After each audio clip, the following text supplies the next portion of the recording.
Dos cositas quería tocar antes de entrar en materia. La primera y quizás viene un poco con el título con el nombre de la conferencia de hoy.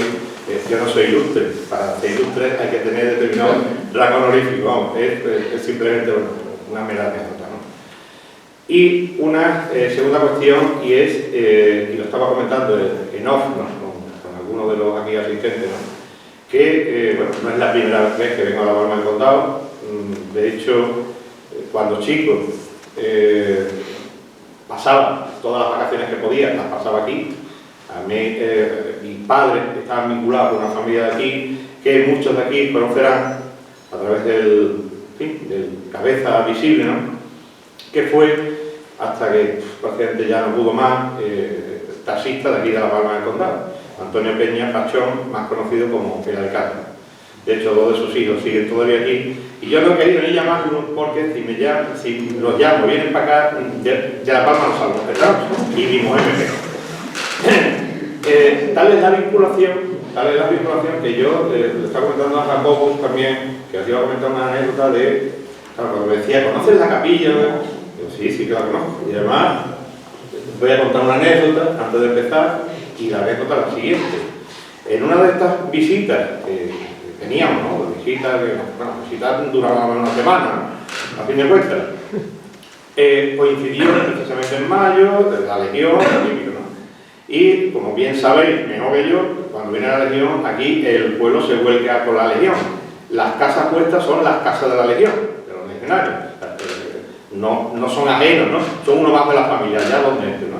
Bueno, pues una de estas me trajeron mis primos, pues a mí seguían siendo mis primos, me trajeron aquí, aquí nos fuimos a una casa, no me preguntéis qué casa fue, porque la verdad que no me acuerdo, yo era muy chico, y además por lo que os voy a comentar, tampoco es bueno saber qué casa era. Y una vez que entramos allí, los tíos, entonces tendría, no sé, 10 años, una cosa así, ¿no? Y estupendo, claro, la Legión, la parafernalia que hay. Y concretamente en esa casa, en ese momento, tenían el carnero y el mono. Al mono, bueno, el carnero no sé, pero al mono lo tenían de cerveza, le echaban cerveza por la oreja. Y tanto fue así que cuando pasó el mono montar el carnero delante mía, se me abalanzó a mí y me pegó un bocado en el brazo, que todavía tengo la señal del mono.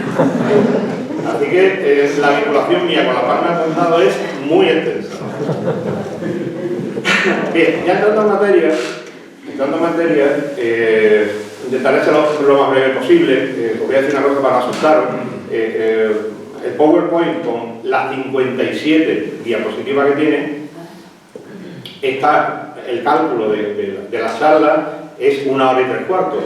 Vamos, si os digo eso a vosotros, vais aquí, pero está claro, ¿no? Mi intención es, además, precisamente para poder abrir el melón del debate, el saltarme muchas cosas, saltármelas muy por encima, no entrar en profundidades, para terminar lo antes posible, para que aquí podamos hablar todo el mundo y estemos en un ambiente mucho más distendido, ¿no? Que yo no soy hermano de estar en Canasú con los monólogos y eso, ¿no? A mí es que no me gusta, aunque como abogado digo tenemos un lado. Bien, vamos a ver. El tema de las intitulaciones de la banda de cofradías. ¿Cómo surge en mí la inquietud de estudiar este tema? Pues veréis, la inquietud surge allá en el año 97, cuando empieza a ser asesor jurídico de la Hermandad de la Cristina, del Gran Poder de la Cristina, que se intenta ver la posibilidad de que la hermandad tenga el título de ilustre. En aquellos momentos había una señora que llevaba la biblioteca, que era la condesa de Santa Clara, o tenía el título de condesa de Santa Clara, y le había dado el título de ilustre, pero por una serie de circunstancias, porque había hubo un problema con un periodo electoral. La cuestión es que le quitó el título de ilustre. Igual una persona le puede dar título, o el título no, realmente no es el título, es el uso del título, el uso del rango honorífico a una institución, o se la puede quitar, es algo totalmente libre. La cuestión es que se lo había quitado, y claro, la hermandad había bajado por 2 escalones en ese sentido, ¿no? Y estudiando, claro, el asunto, pues encontré la posibilidad de que mi suegro, que era caballeros de la Orden de San Hermenegildo con placa y con cruz, en este caso con el tratamiento de señoría, pues podía ceder el uso del rango honorífico. Y eso fue el inicio que me introdujo en esta vorágine, porque es una vorágine, hasta tal punto que en su momento, hablando con don Manuel Carrasco Terrizo, que lo conocemos todos, y comentarle mis inquietudes de hacer la tesis doctoral sobre esto, me dice, mira, tú estás loco, porque esto es imposible de meterlo en una tesis doctoral. El tiempo le dio la razón, esto es horroroso. Y cuanto más lo estudio, peor todavía.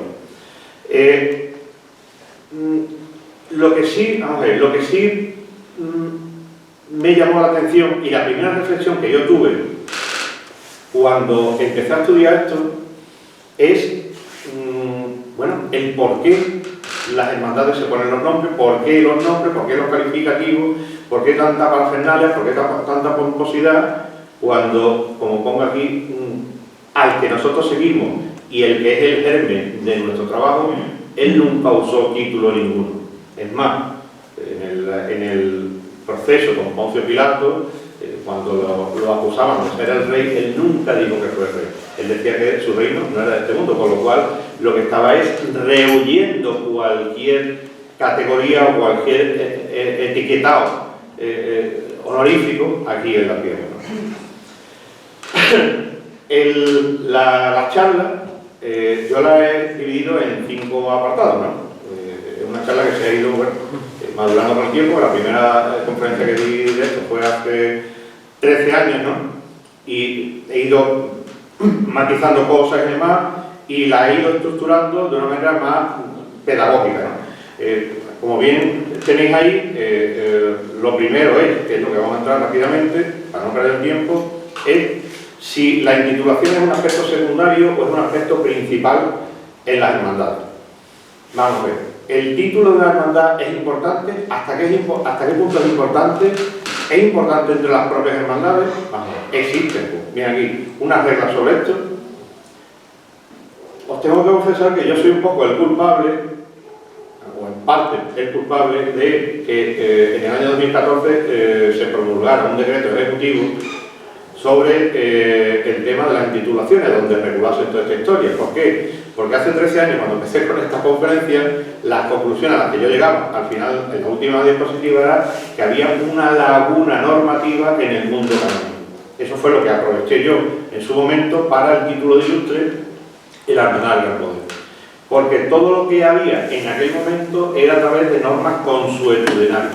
O sea, a fin de cuentas, de hábitos, de costumbres, pero no había unas normas específicas, de manera de que ni la jerarquía eclesiástica podía decir, no, esto es así y no es así, ni las hermandades sabían por qué camino tenían que tomar para poder tener determinadas intitulaciones. Lo normal era, por poner un ejemplo, que ya lo veremos, muy de pasada también, el título de real. Había una confusión brutal con el título de real. Hasta que en el 2000... primero en el 2018, pero realmente a partir del 2014 todo esto se ha ido zanjando, ¿no? La cuestión de los nombres es porque, vamos a ver, realmente lo que queda muchas veces para la gente de fuera, no la de dentro, es el nombre de la hermandad.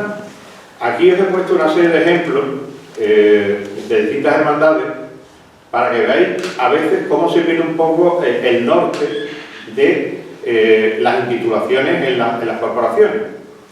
Queremos llamarnos o queremos ponernos tantos calificativos que al final el que escucha el nombre no tiene ni idea realmente de lo que está escuchando.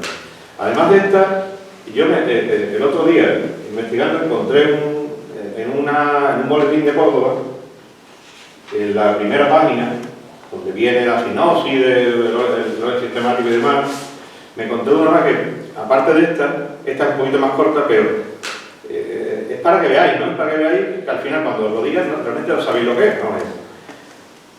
Piadosa hermandad, sacramental del Buen Pastor y de la Inmaculada Concepción, y muy antigua, siempre ilustre y venerable, pontificia, real, fervorosa, humilde y seráfica archicofradía de la Santa Veracruz, Nuestro Señor de los Reyes y María del Santísimo Dulce, en nombre de sus dolores gloriosos de polvo. ¿Alguno me sabe explicar esta hermandad de qué es? Ni pajolero. Al final no sabemos lo que es. Empezamos a meterle tanta tralla al tema de los nombres que al final nos perdemos. Pero no, se pierde el de fuera, pero lo más importante, se pierde el de dentro. Realmente el de dentro, al final, termina no sabiendo la hermandad para qué sirve. Es verdad que todas las hermandades están para el culto público, pero el calificativo que acompaña en la denominación, o en el marco de la nomenclatura de la hermandad, es el que tiene que decirnos qué es la hermandad y para qué sirve. Antes estábamos hablando también, Jacobo y yo, con una de las advocaciones que tenéis dentro de la intitulación vuestra, que es la de Santa Caridad. El que tenga ese calificativo de Santa Caridad significa algo, es por algo. Todo el mundo, no voy a explicar la historia, pero lo sabéis mejor que yo. ¿De dónde viene eso? De la costumbre que se creó en los años 40. Pero es que eso te obliga a la hermandad y obliga a los hermanos en general a comportarse de una manera determinada. Eso es lo que se pierde cuando empezamos a ver toda esta historia. Lo que en el fondo se produce es lo que yo cité en su día, o denominé en su día, un canibalismo intitulatorio. O sea, hay una ganas de fagocitar calificativos para que la hermandad teóricamente aparezca más grande, pero perdemos el norte de lo que realmente es la hermandad muchas veces. Bien, los nombres sí son importantes, o hasta qué punto son importantes, mejor dicho, los nombres para determinadas hermandades. Bueno, creo que en el artículo que escribí el año pasado lo toqué de una manera más profunda. Aquí simplemente voy a ir de puntilla. La disputa que hubo en el año 2000 entre la Hermandad Matriz de Almonte y la Hermandad de Villamanrique por el tema del calificativo de Matriz. Matriz significa la hermandad primaria de la cual parten otras. Sabéis la disputa que hubo, en fin, por el tema de que si Villamanrique fue una hermandad antes que Almonte, pero Almonte como tiene la Virgen, como tiene esa prerrogativa. Bueno, este tema llegó al obispado. El entonces hermano mayor, que yo llegué a conocerlo, de la hermandad de Villamanrique, a través del canon 57, un canon muy desconocido para la gente, pero que es algo así como el derecho de petición y el inicio de un recurso administrativo canónico, pues a través de ese artículo planteó un pleito. Entonces estaba don Ignacio Noguera. Y claro, como todos los obispos, pues intentan que esto se solucione de buena manera, ¿no? La conciliación, la famosa conciliación, ¿no? De esto que estaba hablando, ¿no? Y al final, pues bueno, al final se dio Villamanrique por la cosa de que tuviese el privilegio de ser siempre la primera en la presentación ante la Virgen. Pero lo que yo quiero sacar aquí es la importancia que a veces tiene para las propias hermandades determinados calificativos, ¿no? Hasta el punto de verse hasta en pleito, ¿no? Vamos a saltar sobre esto. ¿Qué es lo que nos dice las normas diocesanas actualmente? Bueno, cómo tienen que ser los nombres de las hermandades, ¿no? El nombre tiene que ser, como viene ahí, a ser doctrinalmente exacto, sobre su formulación y demás. Claro, ¿por qué? De esa manera, como viene ahí, yo he puesto ese nombre de ejemplo, tú no puedes querer erigir canónicamente una hermandad que se llama la hermandad del no muerto, porque eso doctrinalmente no es acorde, no es ajustado, ¿no? Hay que tener una cierta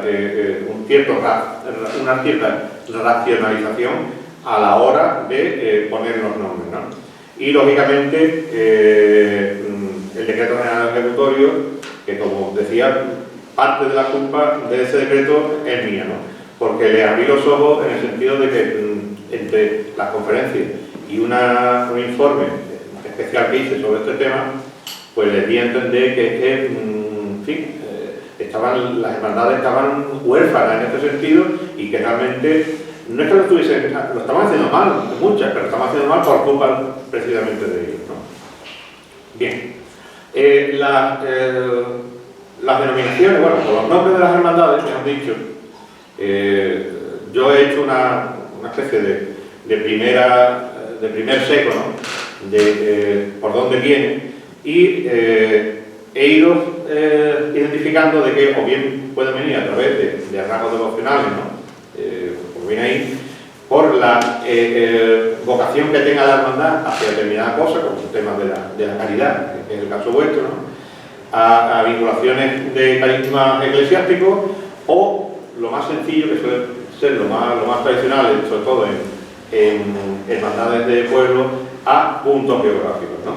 Esos son, digamos, los 4 sitios de donde salen el origen a la hora de ponerle los nombres a las hermandades. Yo dentro de los nombres hago una segunda clasificación, de manera de que, a diferencia de lo que dice la normativa o el decreto ejecutorio, yo divido entre títulos, denominaciones, avocaciones y apelativos, ¿no? Los títulos es un rango honorífico que distingue a la hermandad de una determinada manera, pero honorífico, y un rango ya más identificado con un honor social más que eclesiástico. Ahí tenéis distintos supuestos, ¿no? En los cuales hay 2 que son, llamémosle, entre comillas, civiles, y 2 que son eclesiásticos, ¿no? No olvidaros lo que decía al principio, que los calificativos que aparecen en los nombres tienen que vinculan y tienen que vincular a la hermandad a la hora de realizar su labor eclesial, ¿no? El que tenga el calificativo de sacramental le exige determinada forma de actuar, ¿no? El de real, obviamente, no. Las denominaciones son el nombre sin ningún tipo, llamémosle, de rasgo ni devocional específico, ni ningún rasgo honorífico que distinga a las hermandades. He puesto eso de 15 más 1 es el nombre de una hermandad, ¿eh? No es coña, es el nombre de una hermandad. Una hermandad que se quedó en Barcelona hace ya 25 años o cosas así, que 15 más 1, esos fueron unos emigrantes que estaban en Barcelona, llega la Semana Santa, lo ven en la televisión, se hartan de llorar, como es natural, y estaban en ese momento para hacer algo. ¿Qué es lo que hace? Uno de ellos tenía unas fotos del Gran Poder de Sevilla, la ponen en una mesa, 4 cogen la mesa y empiezan a hacer un circuito por allí por el bar y por la cercanía del bar, y se hacía la hermandad. 15 que eran allí, más 1 que era el Cristo que estaba aquí. Por eso lo llamamos 15 más 1. Después están los apelativos, que los apelativos son las denominaciones, llamémosle cariñosas, que el pueblo le da a determinada imagen, ¿no? Está el abuelo, que esto lo vemos toda la Semana Santa, porque los goles Canal Sur no repite todos los años, ¿no? Hay determinadas hermandades que están ya en la nómina de Canal Sur, ¿no? Los 33.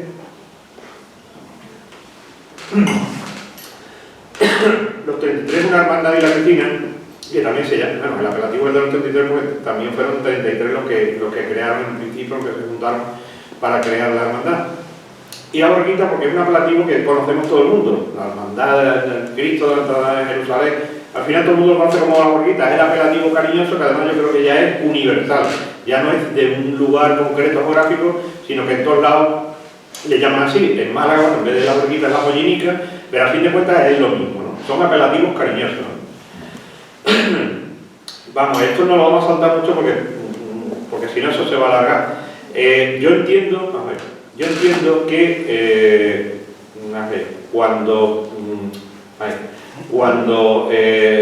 la persona, ya no el cristiano, sino la persona tiene necesidad de ponerle nombre a las cosas, no nace por una necesidad, llamémosle finalística eclesial en este caso, sino que es algo que está antropológicamente mucho más interiorizado. Es decir, el hombre le pone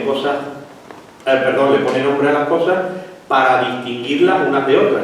¿Y esto cuándo nace? Pues yo entiendo que esto nace con el Génesis, cuando, como dice la Biblia, el hombre le puso nombre a los animales, a distinguir lo que era el león de la jirafa y lo que era la jirafa del cocodrilo. Ahí empieza la necesidad de ponerle nombre a las cosas. Eso poco a poco, pues, en el ámbito eclesiástico, pues, se transmuta al tema de las hermandades, ¿no? Por lo cual estamos hablando, lo que quiero decir es que el tema de ponerle nombre a todo esto, pues no es algo que sea una moda de hace 5 años para acá, ¿no? Bueno, esto es que al principio empezaron las hermandades por la Virgen y por los santos, y curiosamente a partir del Congreso Eclesiástico que hubo en el siglo XVI es cuando realmente empiezan las hermandades bueno, entonces eran flagelantes principalmente más, pero es cuando empiezan realmente a tomar conciencia de sí mismas y empiezan a nacer y obviamente ponerse nombre, ¿no? Como lo sabéis también mejor que yo, ¿no? El tema de la Santa Cruz nace por el milagro, ¿no? de Santa Elena, emperatriz, madre de Constantino, cuando va a Jerusalén y encuentra la Vera Cruz, ¿no? Que posteriormente pues fue, como sabéis, fue robada por los otomanos cuando entran en Jerusalén, y posteriormente, que el otro día lo estaba leyendo en una revista, es que yo lo siento, pero es que yo me aburro, a pesar de todo lo que tengo me aburro, y por la noche me pongo a leer lo que sea, ¿no? Desde cómics hasta revistas especializadas, ¿no? Ahora estoy un poco con una revista que se llama Reseña Bíblica, que está muy bien, ¿no? Y voy sacando datos, ¿no? Y encontré quién fue el que la recuperó y la llevó de nuevo a Constantinopla, ¿no? Que fue el emperador Heraclio, ¿no? Todo este tema viene también en relación, porque viene en relación con un famoso viaje, que imagino que lo conocéis también, el viaje de la monja Egeria, ¿no? Que se supone que es una monja leonesa y que fue en un viaje a Jerusalén, y allí vio cómo los cristianos celebraban la Semana Santa, ¿no? Curiosamente, la forma de celebrar la Semana Santa es, no voy a decir idéntica, pero es muy similar a lo que hoy conocemos como el Vía Crucis. Vía Crucis, yo entiendo que nace precisamente de esa costumbre de celebración de la Semana Santa en Jerusalén. Que iban con una cruz, el obispo iba con una cruz, con una serie de faroles, iluminando el camino, e iban haciendo el circuito en las distintas estaciones, que entonces no eran 14 y nada de eso, sino los distintos puntos que tenían establecidos, que eran lo que tenemos puesto aquí abajo, el atrium, el martirio, la anástasis y demás, ¿no? Y de ahí nace lo que hoy conocemos el Vía Crucis, ¿no? Bien, esto es simplemente para que veáis distintas posicionamientos de las cruces, ¿no? Hay una cosa importante que muchas veces pasa desapercibida en el nombre de las hermandades, y es que independientemente llamémosle, de la influencia eclesiástica, muchas hermandades, las que conocemos hoy, no tienen un origen puramente eclesiástico, tienen un origen puramente civil. Os digo, vamos a ver, cuando empieza la Reconquista y empezamos a venir los cristianos abajo, ¿no? Y echando a los moros, pues obviamente tiene que haber una repoblación, ¿no? Esa repoblación y esa constituirse determinadas localidades se hacen a través de lo que se llamaban entonces hermandades. Es más, como viene, bueno, no viene aquí puesto, pero las primeras hermandades de Álava generan lo que hoy en día conocemos como la Diputación Foral de Álava, ¿no? Los nombres que tenían no eran nombres de santos, ni eran nombres, en este caso litúrgicos, sino eran nombres puramente civiles. Es más, esas hermandades constaban de 2 alcaldes, no uno, sino 2 alcaldes. Uno tenía una función civil y otro tenía una función religiosa, porque a la vez, como comentaba, a la vez que se hacía la repoblación, estamos hablando de que la Reconquista aquí fue como una cruzada, ¿no? En España. Entonces tenía que tener una vertiente civil. Había un alcalde que además, cuando había leva, era el que se encargaba de llamar a filas, ¿no? para los combates que hubiese, y después había un alcalde que tenía funciones, llamémosle, entonces no eran eclesiásticas, sino eran más bien asistenciales, que todavía hoy en día hay muchas hermandades, creo que aquí la pongo una de ellas, la de San Blas, que es de San Blas, pero su función es meramente asistencial, ¿no? Como pasa, por ejemplo, con las hermandades de la Santa Caridad de Sevilla, que independientemente de sus rasgos devocionales, una de las misiones fundamentales que tienen es la de enterrar a los muertos, ¿no? A los muertos que no tienen familia, ¿no? Y no saben dónde enterrarse, ¿no? Bien, esto es simplemente por ve cuáles fueron las primeras denominaciones que aparecen en Andalucía. Son, por lo que yo he investigado, son la de la Santa Veracruz, la de la Sangre de Nuestro Señor Jesucristo, las 5 llagas y la Santa Faz, ¿no? Que son, digo, las primeras denominaciones que de una manera más popular tienen entrada en nuestra comunidad autónoma. Y en Huelva, en concreto en Huelva, pues de las que tengo documentadas, que puede ser que existan algunas más. De hecho, tengo una anécdota cuando estaba aquí, porque aquí lo conoceréis, el cura que estaba aquí, ¿no? Después fue al monte, tengo una anécdota con él, ¿no? Yo me tiré 10 años de ecónomo con él, ¿no? Y además responsable de Cáritas, ¿no? En la parroquia de Villablanca. Y me dijo un día para organizar el corpus de allí. Y entonces encontré un pendón, que era el pendón del Sagrado Corazón de Jesús, que a la hora de organizar el corpus va desde la más moderna a la más antigua, la que va más cerca al Santísimo es la más antigua. Y puse en el protocolo, pues me encargó el protocolo, puse al Sagrado Corazón, al pendón. Y bueno, tuve, no una adrenfurga, pero tuvimos nuestros menis, sobre todo con la hermandad de la Blanca que estaba allí, el hermano mayor, porque decían que ellos eran los más antiguos, ¿no? La más antigua del Sagrado Corazón. Ahí están los libros, con piel de vaca, no sé qué, del libro de fábrica, del siglo no sé cuánto, que es verdad que no tiene vida, pero existe y hay un símbolo que lo representa. Y bueno, tuve esa historia, al final se hizo lo que lo dije, pero fue el único año que organizé el corpus, ya no lo organicé más. No sé por qué, no sé por qué. Bien. Os comentaba antes, con el tema del canibalismo honorífico o intitulatorio, que hay veces incluso que bueno, las hermandades se pasan de frenado, ¿no? Y llegan a utilizar títulos, normalmente suelen ser títulos honoríficos, no suelen ser títulos eclesiásticos, no el venerable o el pontificio, que eso está muy controlado, muy controlado, sino son títulos, llamémosles sociales, ¿no? Que son eso, de real, ilustre y demás.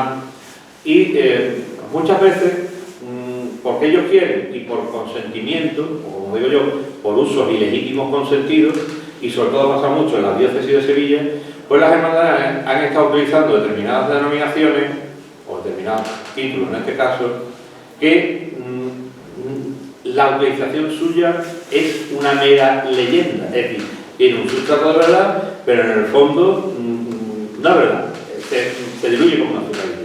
Y os voy a poner un ejemplo. Vamos.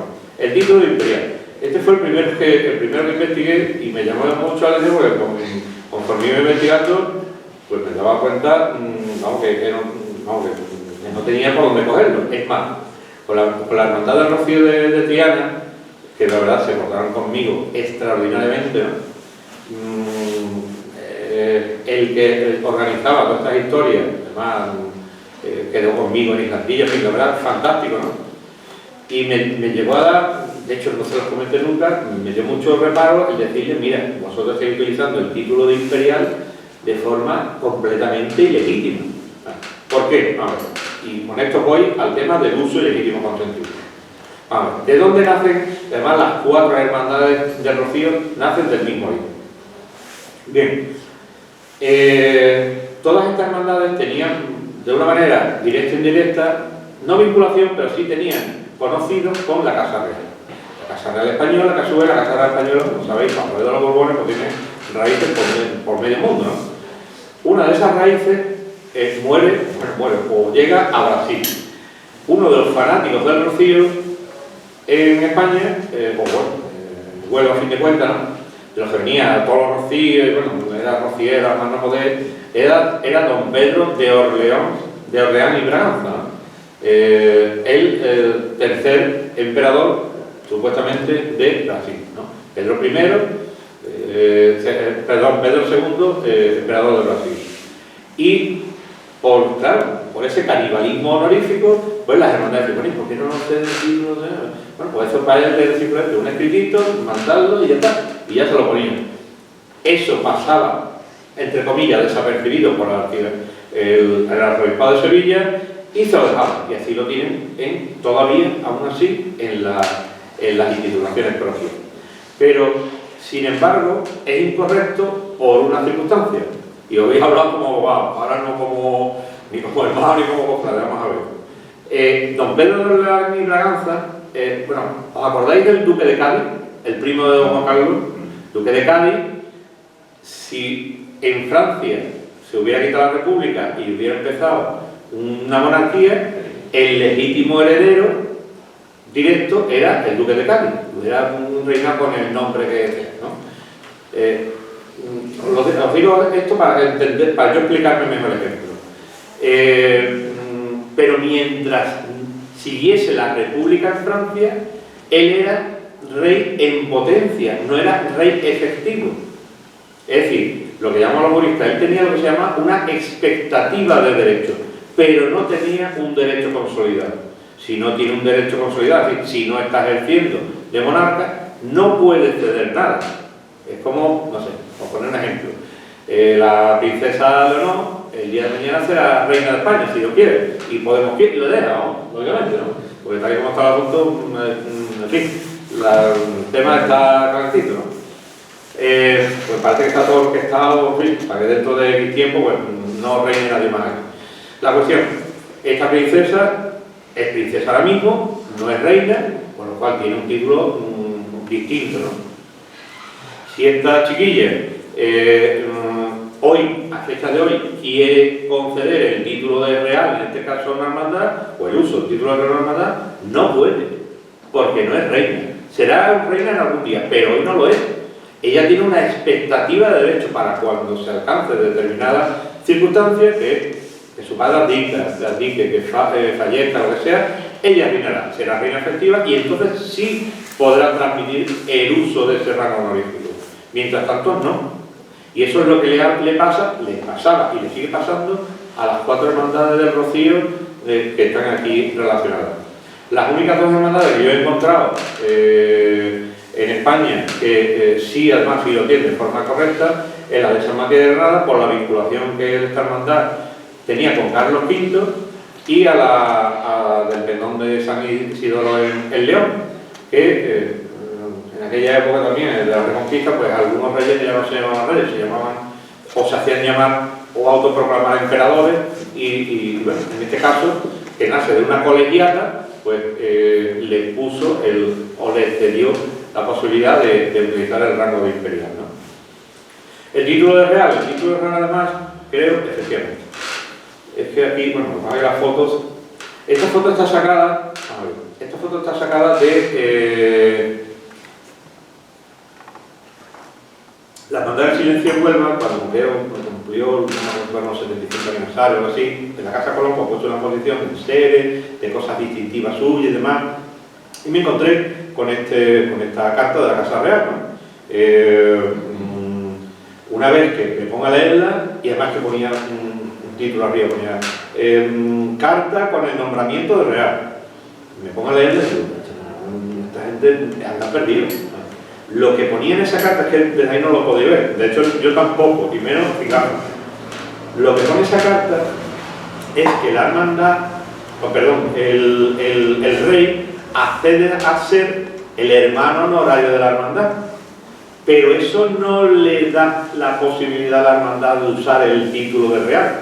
Eso es algo que, cuando empecé yo con estas historias, cuando Manuel Carrasco Toriza, tuve algunas conversaciones, y lo que hizo Manuel Carrasco Toriza fue mandar una carta a la Casa Real para pedir instrucciones sobre ese tema, ¿no? Sobre la posibilidad de las hermandades de usar el título real.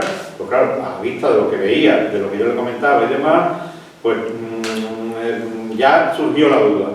Y la Casa Real le contestó que efectivamente, lo que yo estoy diciendo ahora a vosotros, el uso real por las hermandades que tienen el rey asumido el ser hermano honorario, no les permite, no tienen posibilidad de usar ese rango honorífico, ¿no? Eso ya empezó a cambiarse y ya se miraba con lupa pues todos los títulos que tenía las hermandades. El título de ilustre, bueno, pues el título de ilustre sí hemos tenido a hablar entendido por la posibilidad de que la hermandad de la calle del Cabo, pues recordad cuando nosotros nos encontramos aquí la primera vez, pues pudiese tener esa intitulación por la vinculación de la Legión con la hermandad. Y más que con la vinculación, bueno, lógicamente la vinculación de la Legión era, digamos, la excusa perfecta, ¿no? Pero la idea era que, claro, la Legión es un ente abstracto, igual que el regimiento es un ente abstracto. Realmente esa unidad la manda un coronel, ¿no? Que es realmente el cabeza visible de la unidad. En este caso la Legión, pues las distintas banderas, las distintas unidades que tienen, pues tienen un jefe al frente, ¿no? Y la idea era, en aquellos momentos, que a través de ese acercamiento que había, pues uno de los coroneles o una de las unidades que venía para acá, pues cediese el título de ilustre, en la posibilidad, porque un coronel tiene el tratamiento de señoría, pues la posibilidad de incorporar el título de ilustre a la hermandad de la calle del Cabo. Eso se nos cortó, digo se nos cortó, pues se os cortó a vosotros, se nos cortó a mí también, pues, porque esa era la estrategia que había, ¿no? Cuando en el 2014 nace el decreto ejecutorio, ¿no? O ejecutivo, y exige para tener el rango de ilustre el que haya 3 personas que hayan estado en la Junta de Gobierno, ojo, que hayan estado en la Junta de Gobierno en 3 legislaturas distintas y con 3 presidentes distintos. O sea, lo han puesto ya, vamos, para que nadie, no sea posible que nadie acceda a ese rango, ¿no? El tema de militar también hay algunas hermandades que yo he encontrado, como esta de Aragón, que es la única que realmente tiene el título en condiciones, pero además en el decreto ejecutivo ya habla de que el calificativo de militar debe de desprenderse de las intitulaciones de las hermandades, porque le da un cariz que no, la verdad que no casa muy bien, ¿no?, con el nombre, ¿no? Y que en todo caso, cuando haya alguna vinculación, tengan el calificativo de castrense. Esa es la imagen de la hermandad. Bien. El título nacional. El título nacional es también un caso muy curioso. Esta foto es del Cristo de Medinaceli, del famoso Cristo de Medinaceli de Madrid, ¿no? Cuando empecé a estudiar el caso de ellos, ¿no?, llegó la documentación, ¿no?, de la orden que lleva, está a cargo del Cristo, ¿no?, y me encontré con esto de Nacional y empecé a escarbar, pues me di cuenta de que el calificativo de Nacional lo tienen única y exclusivamente por la cuestión de ser la primera hermandad de Cristo cautivo en España. Pero eso realmente no le da un especial privilegio para utilizar ese calificativo. Podrían llamarse primitiva, matriz, pero no nacional. Realmente está hecho de forma incorrecta. Sin embargo, la única que la tiene en España correcta es la hermandad de la humildad. Esta hermandad es de Cádiz, es una de las hermandades que tenía yo puesto ahí el nombre. ¿Y por qué? A ver, es una curiosidad histórica, ¿no? Y además visto con las luces de hoy, es lo que llamamos una contradicción interna, ¿no?, una cosa contradictoria, ¿no? Cuando la Segunda República Española, con el afán de que determinados grupos, asociaciones, movimientos, pues tuviesen, en fin, mayor capacidad de movimiento y tuviesen un arraigo y tuviesen una posibilidad de moverse mejor, le otorgaban, y eso es, hay un decreto sobre ese tema, un decreto del gobierno de entonces, de la República, con la posibilidad de que pudiesen adjuntar al nombre que tuviesen el calificativo de nacional.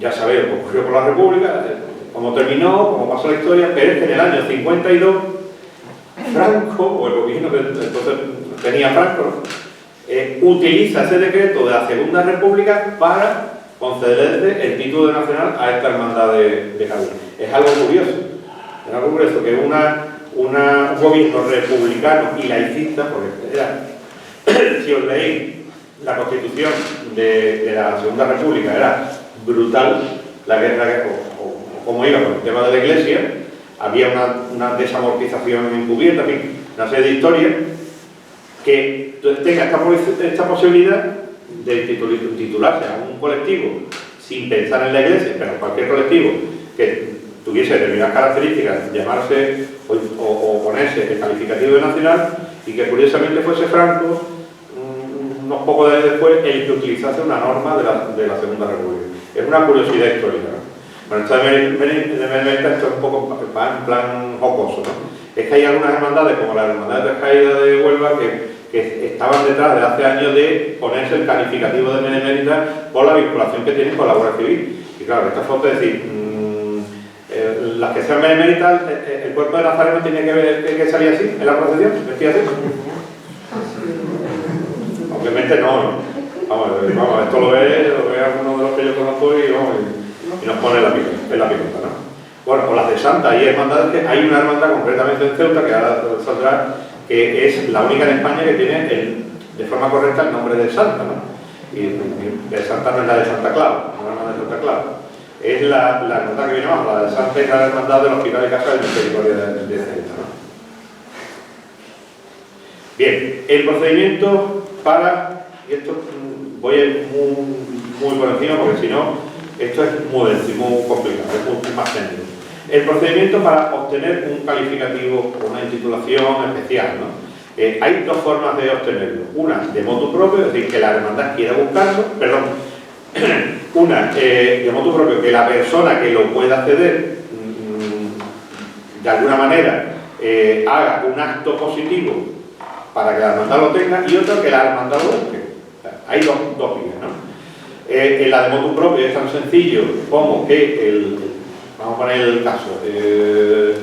Ahora mismo lo de ilustre, pues ya lógicamente no viene al pelo el ejemplo, ¿no? Pero imaginaros con el sistema antiguo, el caso que yo comentaba de mi suegro, bueno, con mi suegro, de motu propio, bueno, influido por mi socio, un poquito, ¿no? Bueno, y la hija más todavía.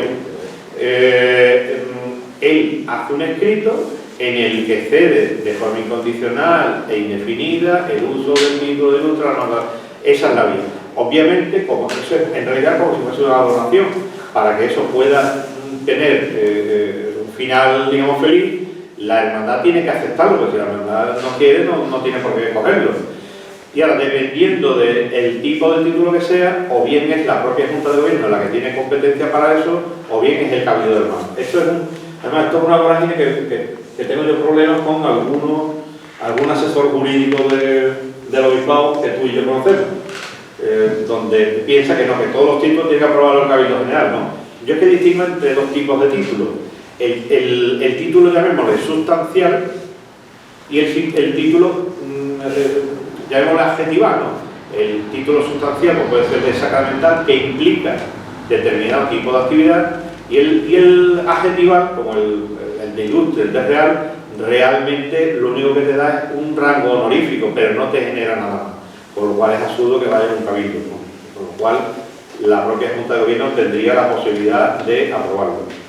Si es al contrario, debe de ser a través de la propia Junta de Gobierno, me refiero de la propia hermandad, la propia Junta de Gobierno la que debe de iniciar los trámites, pedir lo que necesite de la persona que sea, y después presentarlo en el obispado la petición del cambio de titulación.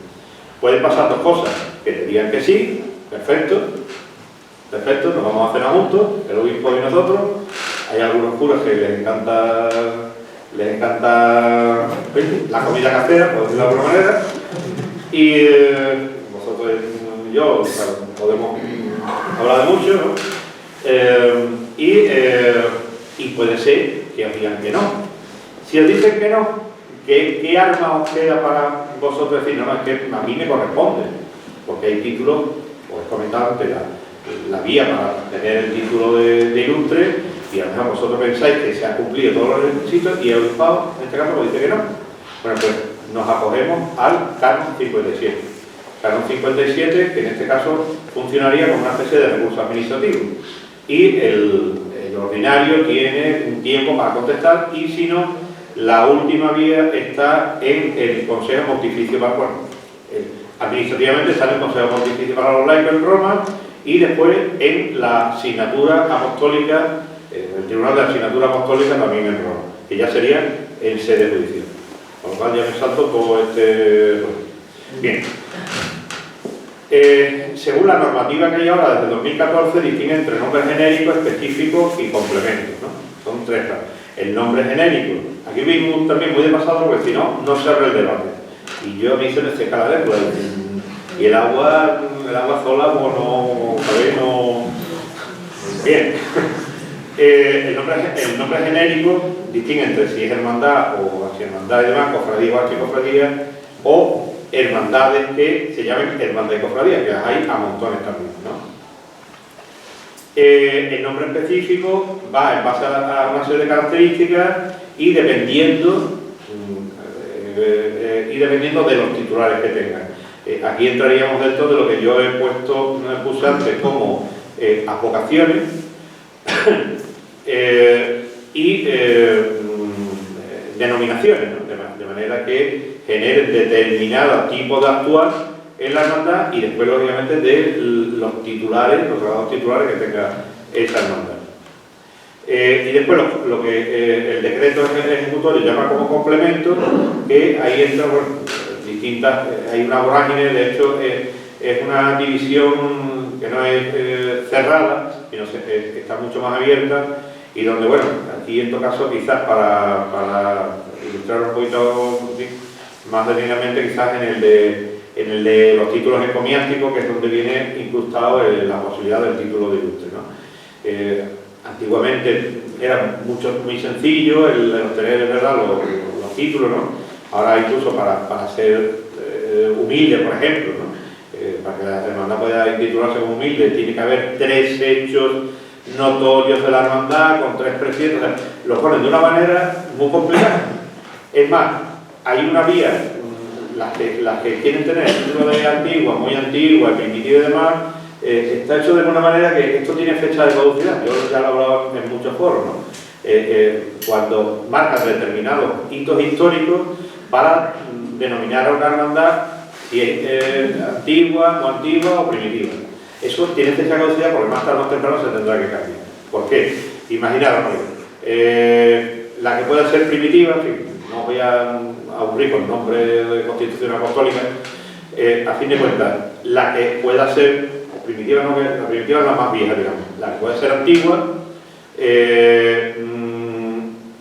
puede serlo hoy, puede serlo mañana y puede serlo dentro de 2 siglos. Pero es que la hermandad que tenga ahora mismo, por ejemplo, 100 años, que por eso precisamente no puede ser denominada antigua, a lo mejor esa hermandad perdura 2 siglos más y se convierte en una hermandad con 3 siglos. Ya no puede ser antigua, con 3 siglos no es antigua, porque está erigida con posterioridad a la Constitución Apostólica. Me parece una verdad barbaridad. Creo que a la hora no, personalmente, claro, y como jurista creo que a la hora de plasmar eso en el decreto, creo que ha habido excesivo rigorismo, ¿no? Demasiado encorsetado con vistas. Yo creo que la idea de todo esto, ya no solamente del antiguo, sino del resto de los calificativos, está hecho para que casi nadie pueda obtener ya ningún calificativo fuera de lo que tienen ya. Si os ponéis a mirarlo, a analizarlo y demás, es dificilísimo que se obtenga ahora mismo, excepto el de real, lógicamente. El resto, dificilísimo. Bien, estos son simplemente ejemplos y demás, ¿no? Hay otro error, digamos, conceptual que también lo permite muchas veces, ¿no? Bueno, esto es lo que estaba comentando antes de los recursos y demás, ¿no?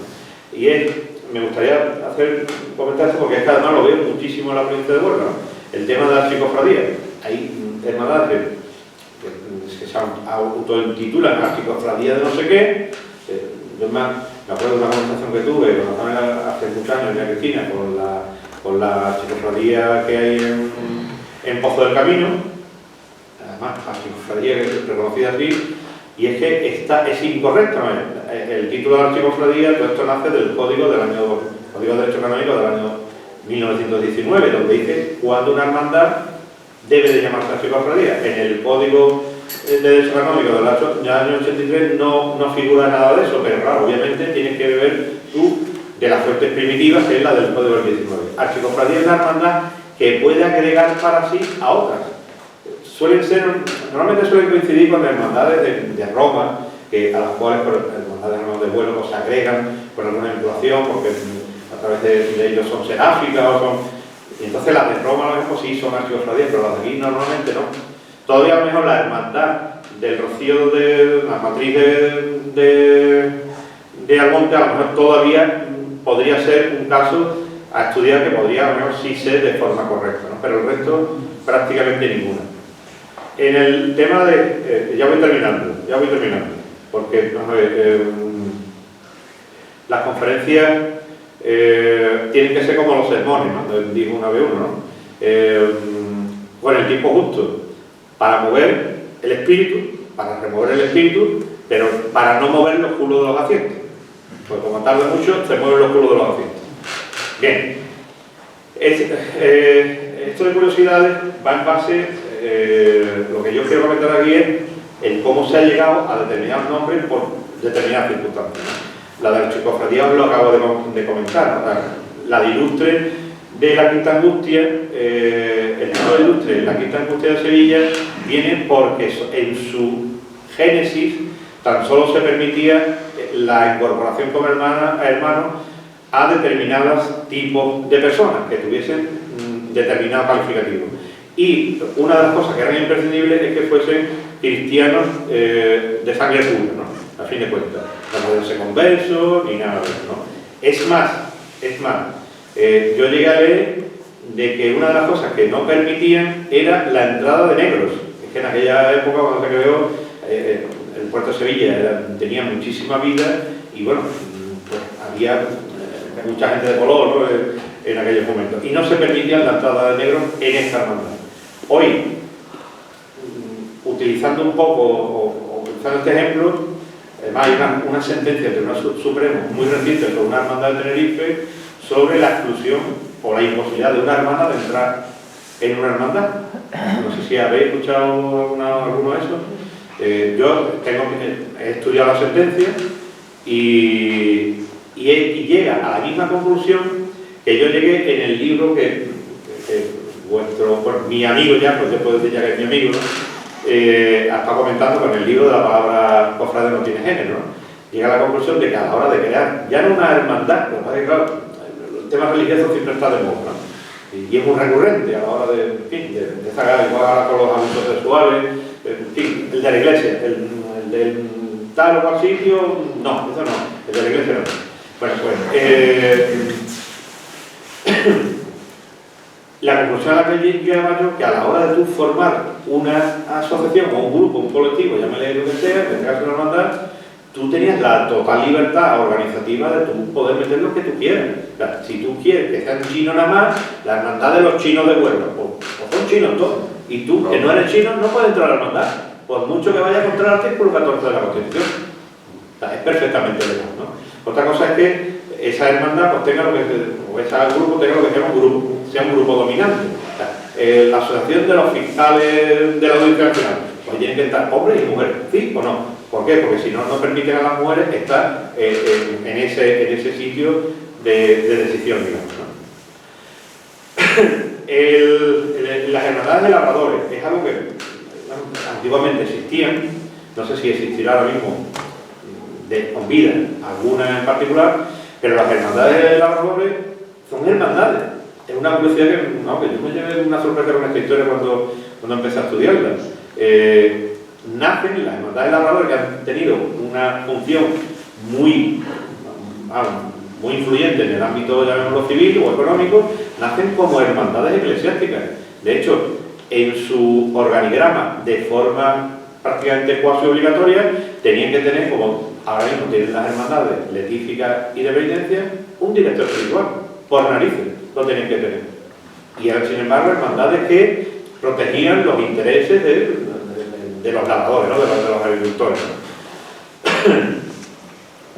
En apelativo, bueno, esto de Camarada Macarena, pues en Sevilla, no sé si sabéis la historia, a la Macarena, uno de los apelativos que tiene es la de Camarada Macarena. Camarada es de los comunistas, pues sí. Esa apelativa además nace de un poema que le hace Rafael Alberti a la Macarena en un momento determinado, ¿no? Y termina con eso, con la palabra Camarada Macarena. Rafael Alberti sería todo comunista que quiera, pero bueno, también ha habido comunistas en España y republicanos en España que cuando se han ido a morir los primeros que han pedido un cura para la extremación. En fin, esos no han sido coherentes hasta el último momento. No sé si la persona era como era durante su vida o justo antes de morir, ¿no? Y en ocasiones, bueno, la caridad, yo creo que ha sido la caridad, ¿eh? La hermandad que tenga el calificativo de caridad, pues lógicamente tiene que tener, llamémosle, un plus social. Vamos a ver, igual que el guardia civil, por ser guardia civil, tiene que tener, o se le debe de exigir, ¿no? Y de hecho se le exige disciplinariamente, ¿no? Un plus de honorabilidad, es decir, de no tener tachas. No puede ser un guardia civil, no puede ser ladrón, no puede ser abusador, no puede, igual que eso, a aquellas hermandades que tengan el calificativo de caridad, se les exige un plus bueno, algunos confunden con solidaridad, en fin, sobre eso también sería para una conferencia larga y extensa, ¿no? Es otro de los temas de investigación que llevo. Pero a fin de cuentas se le pide un plus de asistencia social, de estar encima de los hermanos y de los no hermanos, porque la actuación del cristiano no termina solamente con el cristiano, empieza con el cristiano, pero es extensible al resto de las personas que habitamos en este planeta, independientemente de su religión, sexo, origen, cultura, o si sacan un 10 en matemáticas o si sacan un 0. Bien, y lo de tu día esto me enteré y a partir de ahí empecé a investigar con un compañero de armas, ¿no? Un comandante que era doctor en historia y que venía de Cáceres, ¿no? Y venía precisamente a hablar de la Virgen de Tendudía o Tentudía. Y esto se llama así, la Virgen de Tentudía o Tudía, se llama de las dos maneras, ¿no? ¿Y por qué se llama la Virgen así? ¿No? Es la curiosidad, ¿no? ¿De dónde viene esa vocación? Porque Tudía no es un nombre de uso corriente. Pero pues eso nace, vamos a ver, no sé si alguno de los invertentes se ha leído, bueno, algunas partes de la Biblia, pero hay una parte de la Biblia donde hay una batalla de Josué con los filisteos, en los cuales la batalla estaba así, y Josué, le pide a Dios, Yahvé, le pide que, por favor, pues que alargue un poco el día, que no haya sombras, que haya luz, para poder terminar favorablemente la batalla. Y Dios le concede ese don. Es un pasaje de la Biblia. Bueno, pues algo similar pasa con una batalla que hay dentro de la Reconquista en esta zona de Cáceres, ¿no? Donde interviene, entre otros, la Orden de Calatrava y el maestre, dicen algunos que fue el maestre, en fin, ahí las fuentes difieren un tanto, ¿no? Pero a fin de cuentas hay uno de los, llamémoslo, de los líderes cristianos, que la batalla estaba un poco todavía indecisa quién era el que ganaba, y se dice que invocó a la Virgen para que por favor intercediese, que no se hiciese de noche todavía para poder terminar la batalla favorablemente más, y dice que la Virgen se lo concedió, y a partir de ahí se construye una ermita, que además la ermita está en un alto, bueno, allí no se llega, vamos, ni con helicóptero, y allí está la Virgen de Tudía o Tentudía. Son curiosidades de cómo a veces nacen las vocaciones, que no es solamente porque la Virgen de las lágrimas, porque está llorando, la Virgen de los dolores, porque tiene 7 puñales, ¿no? Sino porque a veces nacen de determinados hechos relevantes. En Sevilla hay una muy curiosa, que es la de la Virgen de Cuatro Habitas, porque localizan la Virgen en un sitio donde habitaban 4 moros, y por eso terminó llamándose la Virgen de Cuatro Habitas, ¿no? O la Virgen de la Caridad de Cartagena.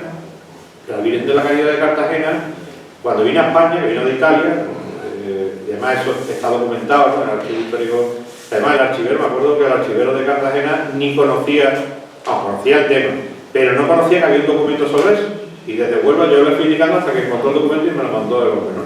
Y yo tuve que mandar otra cosa para compensar, ¿no? A fin de cuentas. Y la Virgen de la Caridad de Cartagena, en Murcia, venía como una piedad.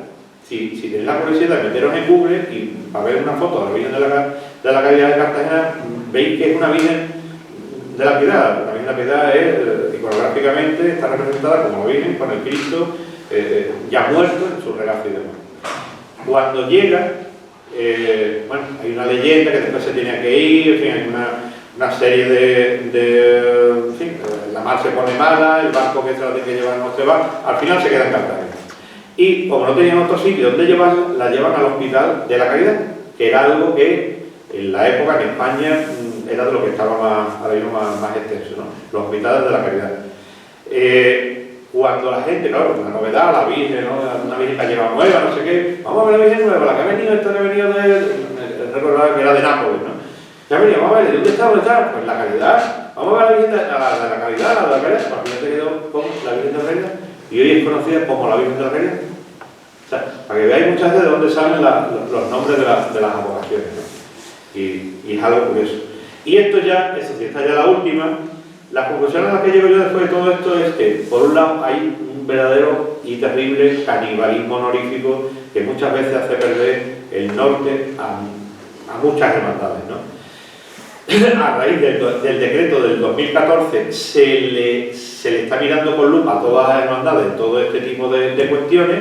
O sea, hay una atención prioritaria, bueno, de lo ordinario porque es el que le corresponde, pero a fin de cuentas de la jerarquía eclesiástica, por lo menos en Huelva, en otros sitios no os puedo contar, pero en Huelva sí, y el desarrollo normativo, aparte de los dos artículos de las normas necesarias que yo os enseñé, el artículo 3, el punto 1 y el punto 2, el decreto ejecutivo del año 2014, al final se ha convertido, una cosa era tapar, digamos, un hueco que había, una laguna legal, y otra cosa es prácticamente, de derecho no, pero de hecho sí están prohibiendo que ninguna hermandad en el fondo pueda obtener un título nuevo. Han puesto el listón tan alto, tan alto, tan alto, que en la práctica es prácticamente imposible. Y con esto, bizcocho y un vasito de agua, pues yo ya he terminado, y ahora os toca hablar a vosotros, que yo ya he hablado mucho, ¿eh? Muy bien.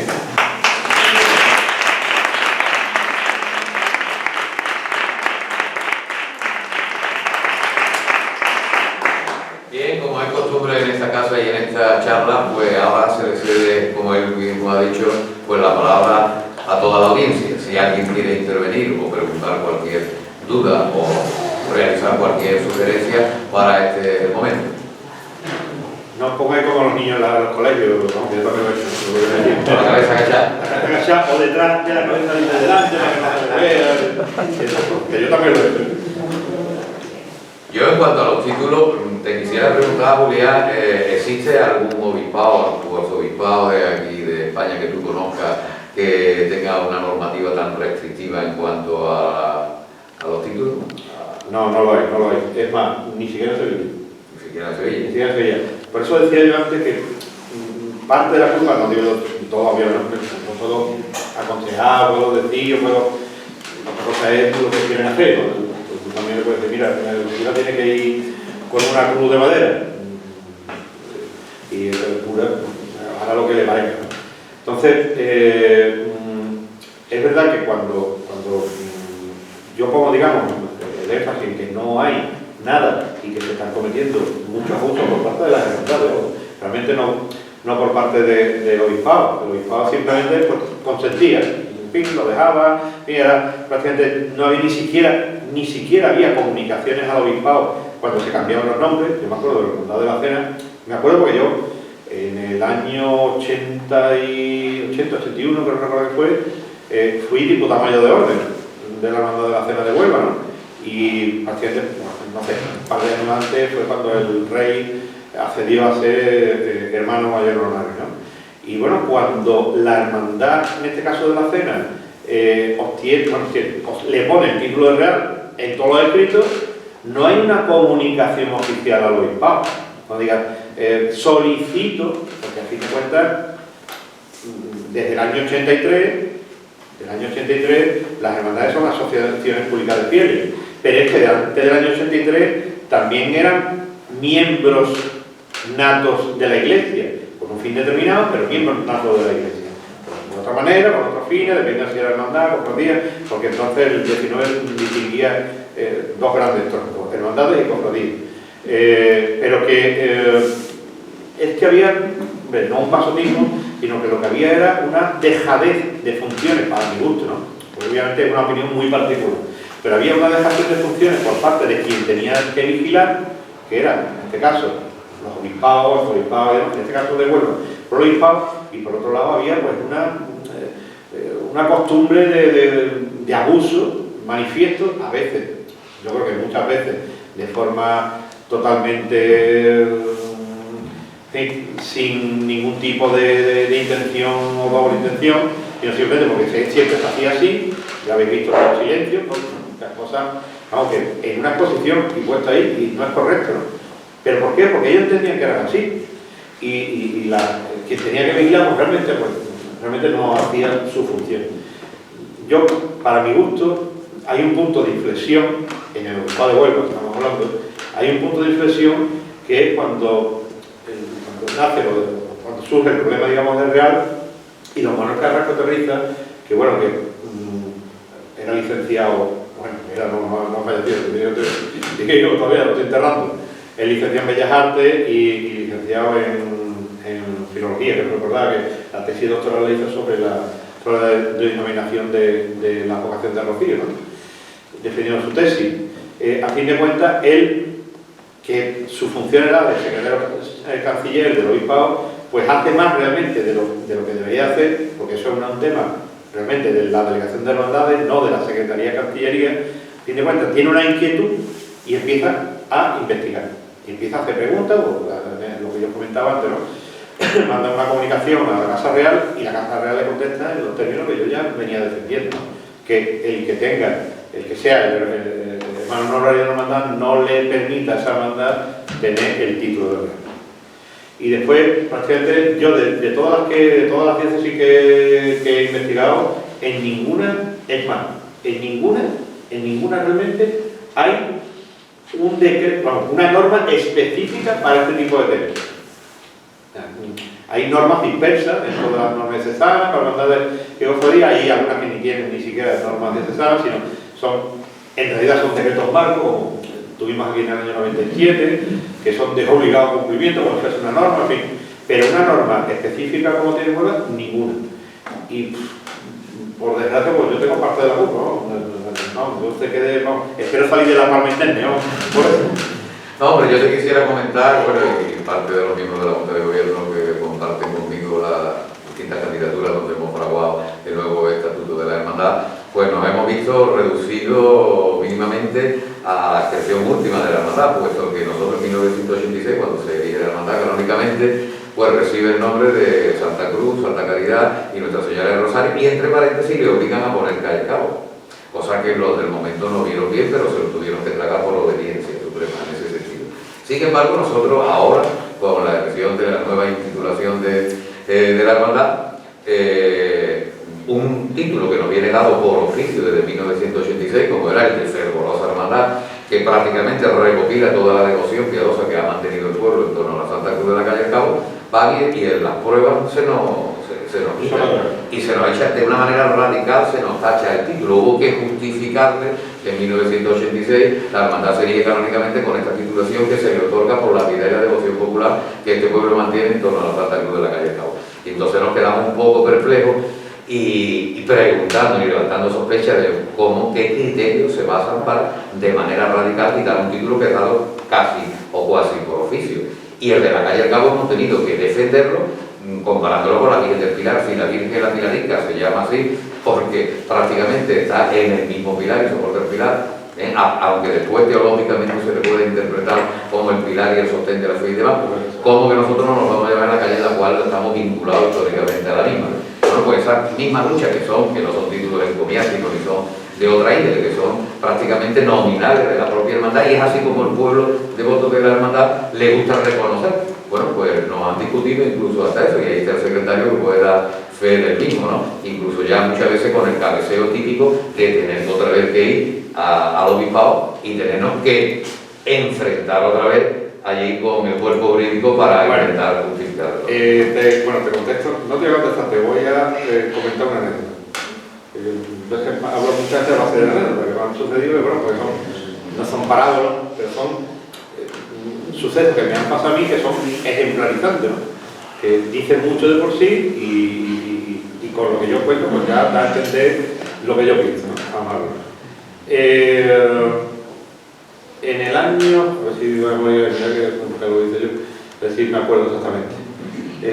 Hace aproximadamente, sí, a unos 8 o 9 años, pues estaba don Diego Capado de vicario para la celebración de la fe, tiene cuenta que hablaba del tema de hermandades, pues me tocó, se cumplía ese año el 25 aniversario de la Hermandad de los Dolores de Villablanca y, no, perdón, el 25 no, el 18 aniversario. Y era como fuese la mayoría de edad y creímos, los que estaban en la Junta de Gobierno entonces, y yo que bueno, había sido miembro fundador y era nacional jurídico y toda la parafernalia esa, ¿no? Creímos conveniente que era el momento idóneo para solicitar la elección canónica. Vale. Redacté yo los estatutos, me tocó la China, como siempre, y los estatutos se llevaron al obispado para su revisión y el visto bueno. ¿Cuál es nuestra sorpresa? Cuando nos llega nos manda una carta diciendo que hay que rectificar, creo que recordar que en aquella creo que eran 18 puntos concretos, ¿no? Que ellos veían que era incorrecto el estatuto y que había que rectificarlo. Me tiré un verano entero preparando el informe contradictorio para corregir al corrector, por decirlo de alguna manera, un informe de 80 folios, no es lo mío, que a mí me dicen que soy muy boncorista, ¿no? Que parece una cosa, lo digo con 14 palabras, es verdad, ¿no? Tengo que reconocer que es verdad. Y los informes que yo hago normalmente pues no son de una página, de dos, es como al hablar, hablo mucho, ¿no? Pues escribo más todavía. Así que ya sabes por dónde va el asunto. La cuestión es que hago ese informe y no sé si fue un mes después, mes y medio, pasa un tiempo y me llama don Diego Capado. Al final, más tarde o temprano, pues supo que lo había hecho yo. Me llama don Diego Capado y me dice, mira, he estado leyendo el informe tuyo y demás y creo que, bueno, que sí, que creo que llevas razón en todos los puntos que tú has hecho y todas esas correcciones que nosotros os habían hecho desde la delegación de hermandades, pues no se van a tener como una apuesta y el estatuto pues va a seguir para adelante. Dice, excepto una cosa que en el tema, y yo le di la razón, ¿no? Pues la llevaba cuando se elige hermano mayor y demás, a la hora de lo que es la toma de posesión, pues yo puse un calificativo mal, es verdad, yo digo que yo razón no digo capado, que puse que en ese momento pues se ungía al hermano mayor, ¿no? Y efectivamente ungir no era el término adecuado en ese momento. Ungir solamente se unge a Jesucristo, pero no se unge a un hermano mayor. Pero en el resto me dio toda la razón. Y escuché un comentario, no sé si lo hizo, bueno, en fin, escuché un comentario y dice, claro, esto pasa por darle estas cosas que no se le debe dar. Y pasan estas cosas. ¿Qué quiere decir con esto? Que a veces los que se encargan de corregir o de supervisar determinadas cosas, pues a lo mejor no son las personas idóneas para esa función. Con todo mi respeto, por supuesto, ¿no? No sé, un carpintero pues sabrá mucho de carpintería, pero sabrá poco de albañilería. Un electricista sabrá mucho de electricidad, pero sabrá poco de los juzgados. Un abogado sabrá mucho de los juzgados, pero yo no tengo ni para la idea de fontanería. Aquí me viene un fontanero y mira, lo que me dice el fontanero para mí es palabra de Dios, la vamos a tener. Entonces, claro, si tú pones a un fontanero a organizar una carpintería, malamente empezamos. Con esto creo que digo muchas cosas. Sí, claro. Yo lo entendemos perfectamente. Claro. Y además, vosotros tenéis, perdona, y ahora te dejamos. No, viene a hablar tú. Viene a hablar tú. Además, vamos a ver, vosotros tenéis una cosa que yo, con el tema de las hermandades, y a vosotros os menciono en muchísimos sitios, en muchísimas ocasiones. No sé si lo creéis o no, pero es verdad, ¿no? ¿Por qué? Porque yo entiendo que en Huelva, en la provincia de Huelva, hay como dos tendencias a la hora de actuar, de funcionar una hermandad. Hay como dos corrientes, ¿no? Lo que yo llamo la corriente onubense, propiamente dicha, y la corriente sevillana. Vosotros funcionáis mucho al estilo de la corriente sevillana. Y eso es bueno o malo. ni es bueno ni es malo, es una corriente. ¿Qué digo con estas cosas? ¿O qué quiero expresar con esto? No, a ver. Por suerte o por desgracia, y lo he vivido y lo he sufrido en mi propia carne, esto pasa como en la política. El tema de las redes eclesiásticas, el contacto con los curas y todo, pasa como en la política. Como tú le llevas la contraria, a ti te quitan de la foto. Si hay un ministro que se pelea o hay un ahora que está tan de moda la Ayuso, el caso, la Ayuso porque ha sacado, no, pero imaginaros cualquier otro político, da igual, he puesto ese ejemplo, que saca un poco los pies del plato con respecto al jefe, pues cuando cruce la calle, pues está fuera de la foto. Con las relaciones eclesiásticas pasa igual. Como tú no tengas lo que yo bauticé con el complejo bisagra, tú terminas fuera de la foto. ¿Y qué es el complejo bisagra? El cielo. Sí, lleva usted todo el argumento. O sea, si tú no vas por ese camino, terminas teniendo problemas. Ojo, a lo mejor después te ponen un altar a San Juan de Dios. Bueno, San Juan de Dios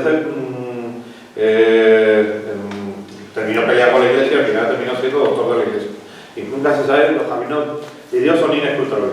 Pero que vosotros la corriente que tenéis no es esa, que es la que yo veo muchas veces en la órbita, o lo que llamo eso, la forma de actuar propiamente onubense, sino la órbita sevillana. Y os lo voy a poner con un ejemplo que me vais a entender perfectamente.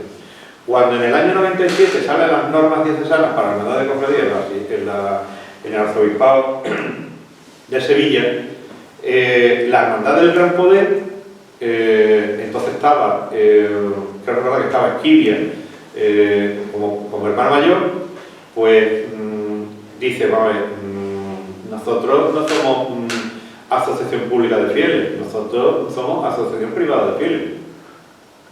Y inicia una guerra, entre comillas, ¿no? Una guerra administrativa, legal, con el arzobispado.